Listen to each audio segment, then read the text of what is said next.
귀한 찬양 진심으로 감사합니다. 우리 시온성가대의 찬양을 들으니까 찬양하지 않으면 견딜 수 없을 것 같습니다. 어찌 찬양 안 할까라는 말이 한 50번 이상 나온 것 같은데 찬양 안 하면 큰일 날 것 같은 그런 찬양을 불러주셔서 감사합니다. 지난 주간에 여러분 기도해 주셔서 홍천에 있는 창촌교회라고 하는 교회 가서 부흥회를 3일 동안 인도하면서 10번의 설교를 했습니다. 70년 가까이 된 교회인데 그 동네에 아주 시골 동네라서 그 여관이나 뭐 이런 숙박시설이 없어서 교회 가까이 있는 장로님 가정에 가서 짐을 풀고 3일 동안 잠을 잤습니다. 불편하지 않을까 이런 생각을 했는데 2층 전체를 사용할 수 있게 해주셔서 아주 정말 스위트룸보다 호텔 스위트룸보다 더 좋은 곳에서 대접받으면서 있었습니다. 시골 교인들이라 얼마나 정이 많은지 시간마다 각 가정으로 가면서 오래간만에 가정에서 차려주는 음식들을 대접받으면서 부흥성회를 인도하기도 했습니다. 한 3일쯤 지났는데 그 장로님이 아침 식사를 하면서 이렇게 말씀하셨습니다. 목사님, 한국교회 모든 성도들이 목사님 설교를 꼭 들었으면 좋겠어요. 그리고 세계교회 모든 성도들이 목사님의 말씀을 듣고 회복되었으면 좋겠어요. 참 감사한 말이었지만 정말 내게는 너무나 과찬이었고 송구스러운 말이기도 했습니다. 그리고 바로 교회 와서 이틀을 새벽 기도를 인도하고 금요일과 토요일 서울 남년에 신림동에 있는 큰믿음 유신교회 가서 금요일 저녁 때 한 번, 토요일날 오전 10시 그리고 오후 5시 세 번에 걸쳐서 신년 축복 성회를 인도했습니다. 어저께 저녁 5시에 오후 5시에 열리는 성회 마지막 시간에 제 군대 간증을 하면서 제가 문산 근처에 파평리에 있는 58포병대대 그곳에서 일할 때에 군종사병으로 활동하기가 얼마나 힘들었는지 수없이 매를 맞으면서 교회 가서 기도하고 예배를 인도했고 그리고 금식하며 기도했고 그것도 안 돼서 내가 대대장님을 찾아가서 영창 갈 각오를 하고 대대장님을 찾아가서 내가 대대장님을 도와주러 왔다. 내가 돕지 않으면 대대장님이 대대장 역할을 잘 못하실 것 같아서 내가 도와주러 왔다고. 그러니까 당시 우리 대대장님은 황진아 중령이라고 하는 분이었는데 전두환 대통령 조카 사위였습니다. 한 나라의 대통령이 돕고 있는 사람인데 감히 육군 상병이 와서 내가 돕지 않으면 당신이 대대장 역할을 잘 못할 것 같아서 도와주러 왔다 그러니까 어이가 없어 하시면서 들어오라 그러셨어요. 제가 그분에게 단도직입적으로 얘기했습니다. 나를 대대장님의 특별 참모로 임명하십시오. 사병들의 이야기를 듣고 싶으면 나를 대대장님의 특별 참모로 임명하고 나를 활용하십시오. 그런데 하나님께서 그분의 마음을 움직이시고 준비 기도하며 들어갔던 그 기도를 받으셔서 대대장님이 일주일에 한 번씩 군종사병을 면담하고 사병들의 이야기를 들어주기 시작했습니다. 그래서 저는 육군 병장으로 제대한 사람이지만 군대에서는 그 대대장님의 특별 참모의 역할을 하면서 지냈던 사람이었습니다. 그런 이야기를 하면서 하나님의 일을 하는 것이 힘들고 어렵지만 하나님의 능력을 믿고 최선을 다해서 헌신하고 충성하라고 그렇게 권면하면서 말씀을 전했습니다. 설교가 끝나고 났는데 담임 목사님이 광고 시간에 일어나 말씀하시기를 오늘 이 부흥의 예배 시간에 아주 귀한 손님이 우리에게 오셨다고. 그러면서 아랍에미레이트 아부다비에서 지금 사역하는 선교사님이 한 분 오셔서 같이 예배를 드리고 있다. 그러면서 그 목사님과 선교사님 사모님과 같이 따라온 어린 딸을 함께 소개를 시켰어요. 예배를 다 마치고 제가 축도까지 마치고 이렇게 내려가는데 그 선교사님이 얼른 제게로 오더니 제 손을 아주 유난히 꽉 잡으면서 목사님 감사합니다. 목사님 감사합니다. 그래요. 뭘 그리 감사한가? 그랬더니 걸어가면서 얘기하기를 목사님 제가 목사님의 설교를 들으면서 소름이 끼쳐서 견딜 수가 없었습니다. 목사님이 그 부대 58포병대대 베델교회에서 일하셨다 그러는데 그부터 10년쯤 지난 다음에 제가 58포병대대 전도사로, 군종전도사로 그 부대에서, 그 교회에서 예배를 인도하며 있었습니다. 그래서 제가 그 부대를 들어갔는데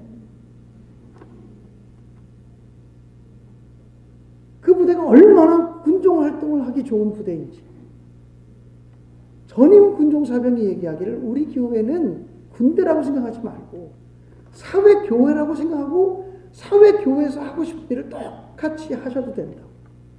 그리고 이 대대장님을 위시해서 중대장님과 모든 간부들이 군종사병을 아주 특별한 사람으로 알아주는 전통이 있으니까 군종사병은 이렇게 경례 붙이지 않아도 모자 벗고서 안녕하십니까 이렇게 해도 아무 문제가 없다고.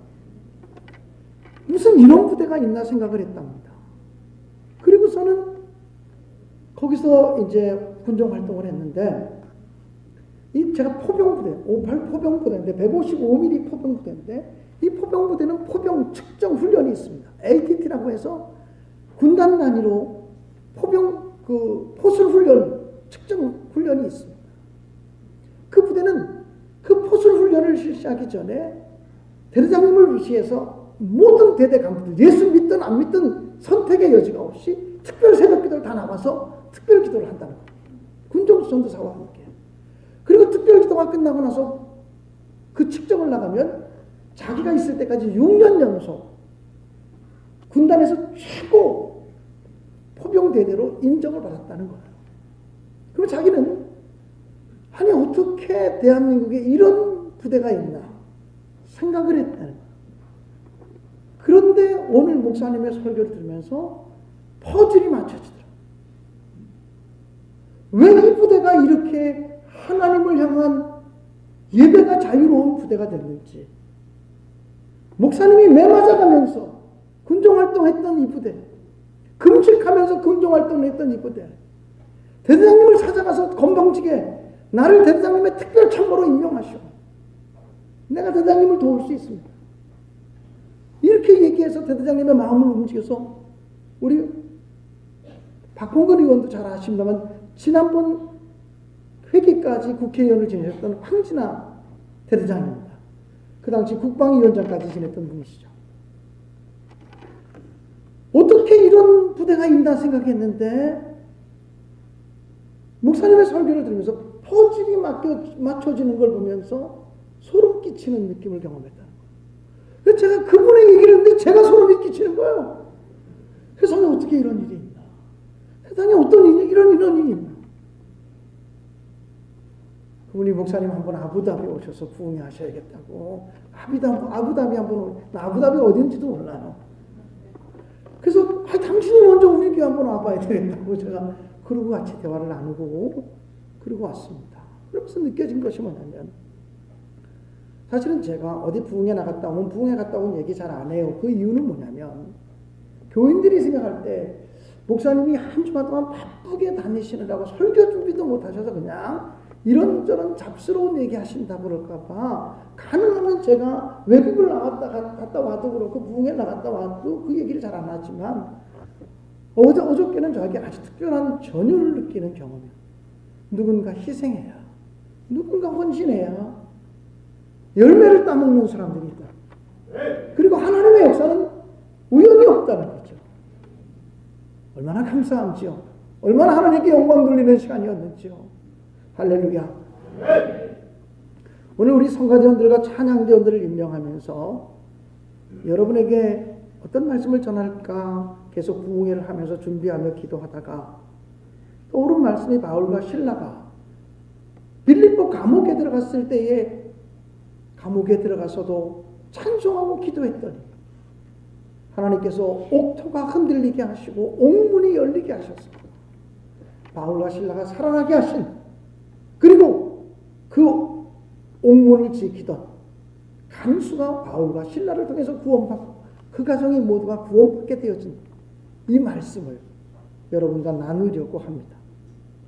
오늘 성경 본문에 보면 찬송할 수 없는 가운데 찬송했더니, 찬송하기 어려운 환경 가운데 찬송했더니 옥문이 열리고 찬송의 능력이 나타나는 것을 우리에게 보여주고 있습니다. 찬송하면 능력이 나타나는데 도대체 어떤 능력이 나타나는지를 오늘 말씀을 통해서 다시 한번 조금 더 자세히 살펴보도록 하겠습니다. 바울과 신라가 옥중에서 찬송할 때 큰 지진이 나서 옥터가 움직였다고 26절은 기록하고 있습니다. 감옥만이 흔들리는 것이 아니라 그 옥터 전체가 흔들리고 움직였다는 것입니다. 여기서 움직였다는 말은 굉장히 중요한 의미가 있습니다. 출애굽기 19장을 보면 하나님이 십계명을 주시려고 시내산에 강림하셨습니다. 그때 어떤 현상이 일어났느냐 하면 우레가 우릉우릉거리고 번개가 번쩍거리고 구름이 빽빽하고 나팔 소리가 심히 컸고 연기는 자욱했고 그리고 온 산이 크게 진동했다고 성경은 기록하고 있습니다. 온 산이 크게 진동했다는 것은 하나님이 그 가운데 임재하셨다는 것을 의미합니다. 그러므로 오늘 성경 본문에서 바울과 신라가 감옥소에서 낙심하지 않고 찬송했더니 옥터가 움직였다는 것은 하나님이 그곳에 임재하셨다는 것을 의미하는 것입니다. 사랑하는 여러분, 찬송했더니 하나님의 임재를 경험하게 되었다는 것입니다. 그렇다면 우리가 우리의 가정에서 찬송하면 주님이 찾아오시고 우리 가정에 주님이 찾아오시고 주님의 임재를 경험할 수 있지 않겠습니까? 우리가 우리의 직장에서 찬송한다면 우리 직장에 주님이 찾아오시고 주님의 임재를 경험할 수 있지 않겠습니까? 사랑하는 여러분, 우리가 어디서든지 찬송하는 자리는 주님이 찾아오셔서 주님의 임재를 경험하게 하는 자리가 되어질 줄로 믿습니다.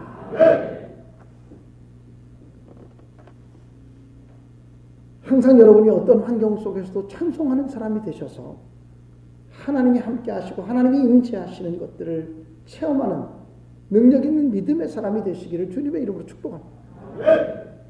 두 번째, 그들이 바울과 신라가 찬송할 때 옥문이 다 열리고 매인 것이 다 풀어지고 벗겨졌다고 성경은 기록하고 있습니다. 바울과 신라가 착고에 매여 있었습니다.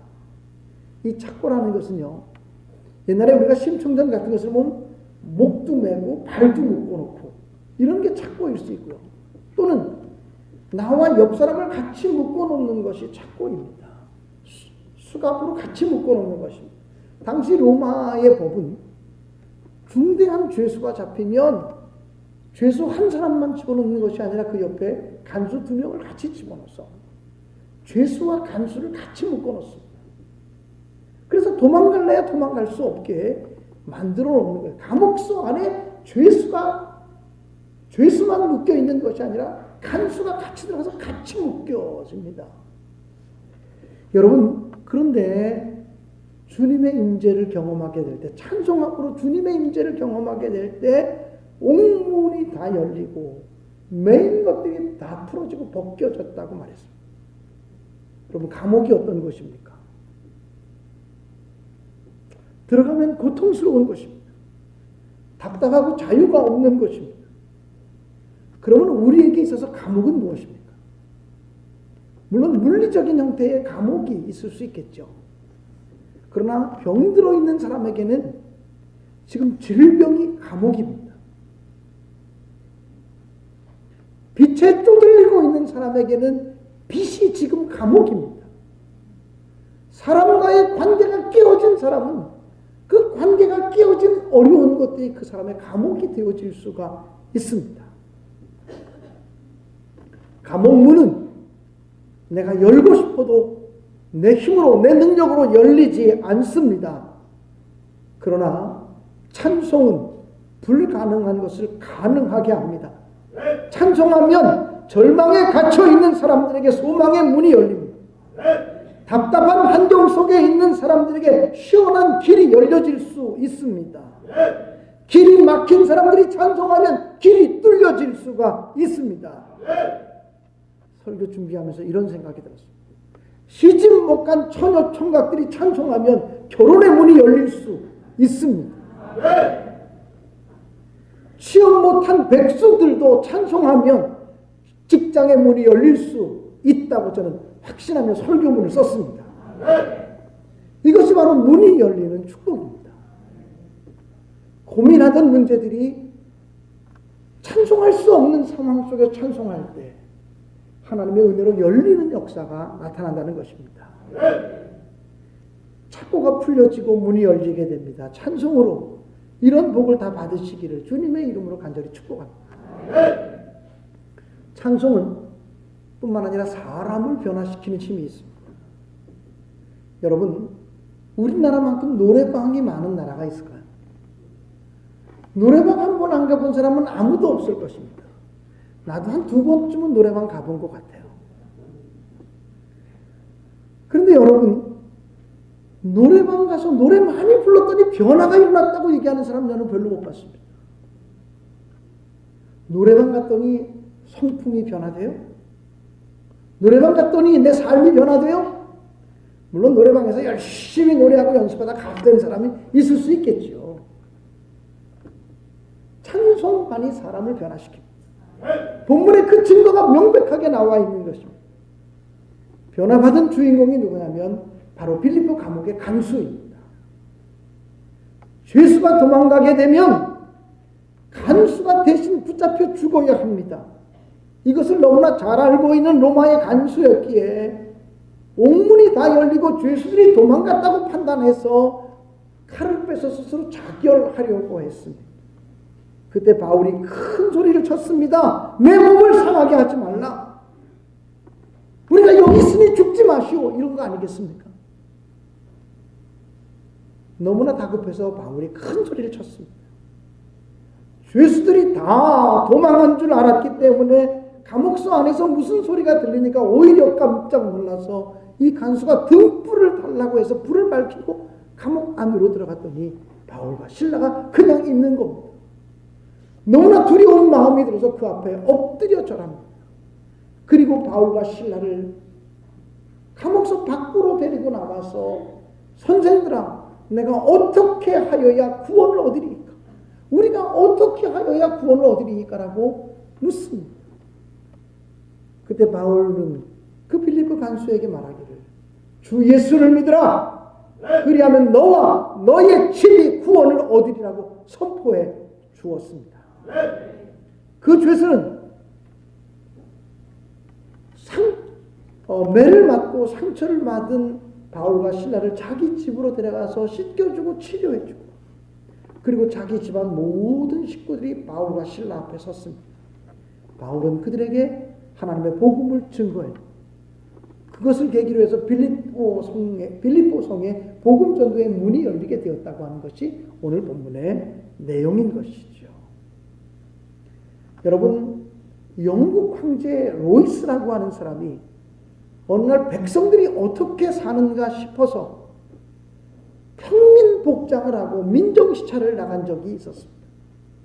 어느 거리를 지나가다 보니까 한 대장간에서 망치 소리가 들리는데 망치 소리가 얼마나 큽니까? 근데 그 망치 소리를 꿰뚫고 나올 만한 찬송 소리가 함께 들려지고 있었습니다. 그 노래의 가사가 어떤 가사인지 알 수 없죠. 영국에서 되어진 일이니까. 아마 그 대장간의 사람도 영어로 노래를 불렀겠죠. 영국 사람이니까. 그런데 그 사람의 노래가 어떤 노래였냐면 내가 예수를 믿기 때문에 이 세상 아무도 부럽지 않다고 하는 그런 형태의 노래의 가사였다고 합니다. 이 비슷한 노래가 우리나라 복음성가에도 있습니다. 제가 생각해보면 이런 노래를 불렀지 않았을까 싶습니다. 세상 사람 날 부러워 아니하여도 나도 역시 세상 사람 부럽지 않네. 하나님의 사랑을 생각할 때에 할렐루야 찬송이 저절로 나네. 아마 이런 가사의 노래를 불렀던 것 같습니다. 이 노래 소리에 이끌려서 로이스 황제가 대장간 안으로 들어갔습니다. 들어가 보니 시꺼멓게 그을린 그리고 먼지 투성이 속에서 일하는 한 촐로가 땀을 뻘뻘 흘리면서 망치를 두드리며 노래를 부르고 있었습니다. 그런데 오히려 그 모습이 얼마나 부러운지 얼마나 아름답게 보이는지 황제가 당신이 참 부러워서 내가 이곳에 들어왔다고. 내가 당신을 보니 당신은 영국 황제보다도 더 부러운 사람, 내게는 영국 황제보다도 더 부러운 사람이라. 한번 영국 황제의 이름을 넣어서 한번 노래를 한번 불러보라고. 이 사람이 부릅니다. 이렇게 부르는지 안 부르는지 모르지만 제가 상상하는 겁니다. 세상 사람 날 부러워 아니하여도 영국 황제 로이스도 부럽지 않네. 하나님의 은혜를 생각할 때에 할렐루야 찬송이 저절로 나네. 이 찬송을 부르면서 순간 대장장이는 자기 앞에 서 있는 사람이 영국의 황제라고 하는 사실을 깨닫게 됩니다. 그리고는 그 앞에 엎드려서 폐하 죽을 죄를 졌습니다. 이렇게 얘기합니다. 그러자 로이스 황제가 하는 말이, 영감님, 나는 영감님이 너무 부럽습니다. 내가 가지고 있는 권력보다 명예보다 더 귀한 것을 영감님은 가지고 있어서 내가 영감님이 너무나 부럽습니다. 이렇게 얘기했다고 합니다. 사랑하는 여러분, 황제를 부럽게 만들었던 게 뭡니까? 찬송, 기쁨의 노래입니다. 찬송할 수 없는 상황 속에서 부르는 찬송. 다른 사람들이 힘들어할 때 힘들다 말하지 않고 노래할 수 있는 기쁨. 다른 사람들이 괴롭다고 말할 때 괴롭다 하지 않고 찬송할 수 있는 능력. 이것이 바로 기독교 복음이 가지고 있는 찬송의 능력이라고 저는 분명히 믿습니다. 찬송은 그러므로 찬송하는 사람을 변화시킵니다. 찬송하는 사람이 기뻐지게 만들고 찬송하는 사람이 능력 있게 만들어 놓습니다. 오늘 임명받은 찬양대원들, 성가대원들이 찬송할 때 세상 노래 부르듯이 감흥 없는 노래가 아니라 사실은 세상 노래도 감흥이 있어요. 제가요 요즘 그 오디션 프로그램이 많잖아. 그럼 가수들이 쫙 나와서 우리 딸내미가 이제 노래를 좀 이렇게 하니까 제가 이제 관심이 같이 보니까 저도 같이 관심 있게 보다가 그 노래가 가사가 또 이렇게 영감이 있으면 제가 그걸 들으면서 눈물을 흘리고 있는 거죠, 목사가. 그럼 옆에서 우리 사람이 아니 무슨 가요를 들으면서 눈물을 흘리냐고. 그러니까 세상 노래도 사실은 감동은 있어요. 그러나 삶을 변화시키는 힘은, 영적인 능력은 하나님의 이름을 찬양하는 이 찬송 속에 있음을 분명히 믿습니다. 우리 시온 성가대가 찬양할 때마다 찬양하는 시온 성가대의 마음이 평안과 기쁨이 넘치고 여러분의 찬양을 듣는 사람들의 마음이 평안해지고 변화되는 놀라운 역사가 있게 되기 바랍니다. 오늘 임명받은 모든 찬양대원들, 모든 중창단들이 찬양할 때마다 그런 놀라운 역사가 임하기를 간절히 바랍니다. 우리 모든 성도들이 찬양할 때마다 우리를 얽어매고 있고 우리를 힘들게 하는 모든 옥문들이 열려지는 찬양의 능력, 찬양의 역사가 나타나게 되시기를 주님의 이름으로 간절히 축원드립니다. 아멘.